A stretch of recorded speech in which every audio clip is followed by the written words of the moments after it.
Today is February 23rd. It's 3:15 a.m. Going back to sleep since I forget that stuff. Okay, this video is about escaping. Principle is, or idea is very simple and straightforward. Rumi said, the door to your cell is open, why do you stay inside? Obviously, there it is. Then he says, if silence is genuinely inside you, it will bring you what you need. Live in silence. He said, it will bring you what you need, not what you want. Well, there you have it. The door to your cell is open. If you are silent in all its forms, then it will bring you what you need. It will bring you the key to escape.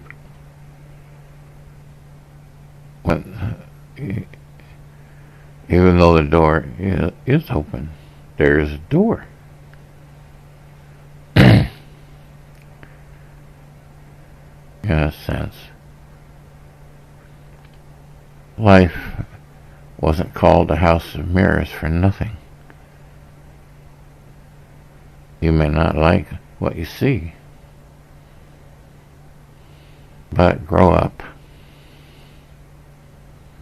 You don't have any chance after all. Otherwise,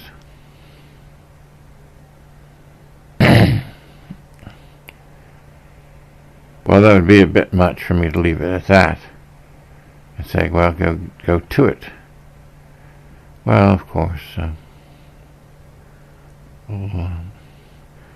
let's look at this a little more, expand it a little bit. This living in silence. This is just a bit of common sense.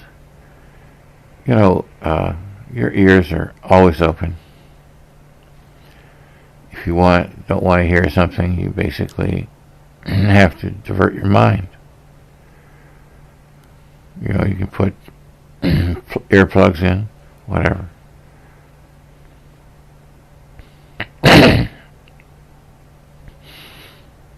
So your ears are open and they're hearing everything that is sound. And you know, your brain has to pick out the thread that you're interested in from amongst all the input it's getting in the ears. Well, if you got a lot of things going on in your head, like you're worrying about the bills, you're preoccupied with your children, you have love issues on your mind, in your heart, you know, you've got your ego who's trying to strut around and get its daily fix. You know, you're going to be a little bit difficult. I mean, your ears have a difficult task sorting things out, and then all the input that you're getting is that, and also how do you make sense of all the stuff that's going on inside your brain and your body physiologically.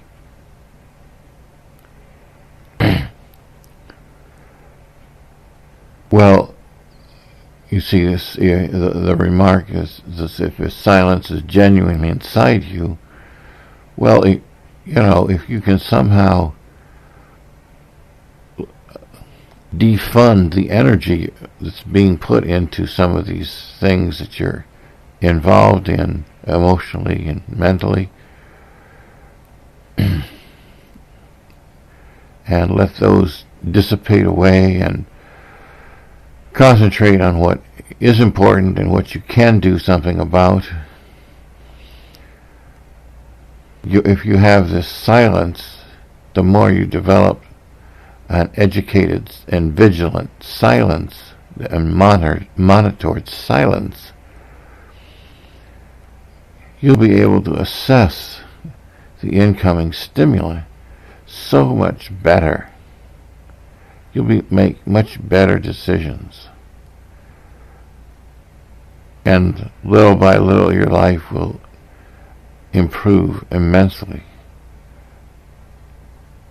But this isn't just, silence isn't just to be used for, this mental posture isn't just to be used for going shopping, working out a shopping list, and dovetailing and managing your appointments for the day. It's useful. It is terribly useful for that stuff, but it's useful. It can be used in a much more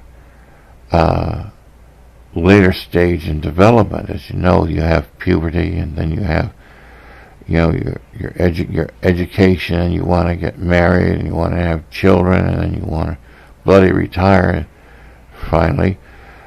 And there are various stages in maturation. Well, there's a spiritual stage, one could call it, where, your DNA is saying, hey,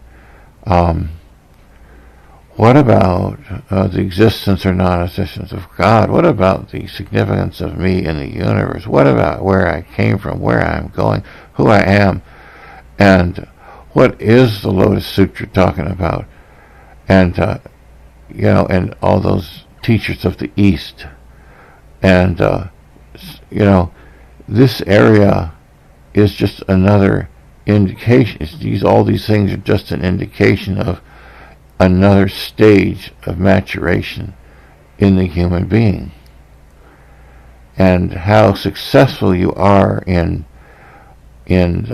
obtaining the essence of the right experiences to bring back to yourself from these outside and inside stimuli determines how well you'll go on in life, just as if you had at a time when you were experiencing the love relationships for the first time, and the more successful you were in finding love and knowing what real love was and is and how to nurture it, well, you're just so much better off if you can negotiate various stages there in development.